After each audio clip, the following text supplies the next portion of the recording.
America गए, और America जब गए तो 3 बार समुद्र में उनको हार्ट अटैक किया, लेकिन कुछ भी बिगाड़ नहीं पाया। जब जा रहे थे तो भगवान से प्रार्थना किए हैं कि हे प्रभु, इस अवस्था में मैं जा रहा हूँ अपने गुरु के आदेश का पालन करने के लिए। प्रभुपाद जी के गुरु भक्ति सिद्धांत सरस्वती प्रभुपाद ने कहा था कि बेटा तुमको विदेश में प्रचार करना है, विदेशों में जाकर के प्रचार करो।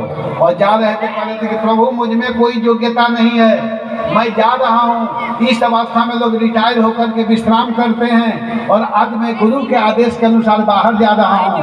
हे भगवान, आप हमसे क्या करवाएंगे आप ही जानते हैं। और प्रभुपाद जी जब विदेश में गए तो विदेश में हिप्पी वाले सिगरेट पी रहे हैं, लड़का लड़की को आलिंगन, लड़की लड़का को आलिंगन, ऐसे में शोर कैला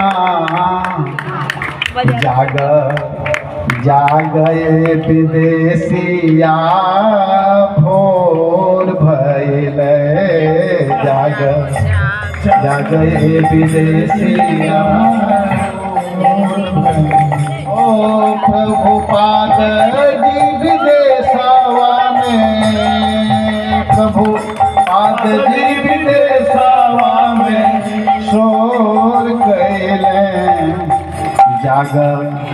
जागे पिलसिया। पिलासी, पिलासी माने हे भोगी, तुम जग जाओ, इस भोग में क्यों लगे हुए हो।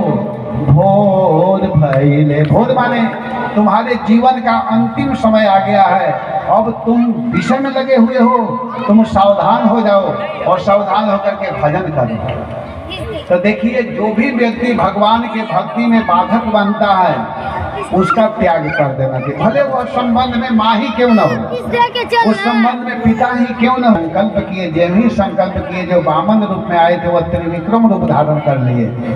एक पग में सारे पृथ्वी, दूसरे पग में स्वर्ग के लोग, तीसरे पग के लिए कोई जगह नहीं था। बलि महाराज को बांध दिया गया, और बलि महाराज बंधे बंधे कहते हैं कि प्रभु तीसरा पैर आप मेरे सिर के ऊपर रख लीजिए, क्योंकि आप मेरे मम को ले लिए, मम माने मेरा धन, अब आप मेरे अहम को ले लीजिए, अहम माने मैं, अर्थात मुझको ले लीजिए, मैं अपने आप को आपको दे रहा हूँ। इतना सुन करके भगवान गदगद हो गए, और उस बलि महाराज को भगवान ने सूतल लोक में भेजा।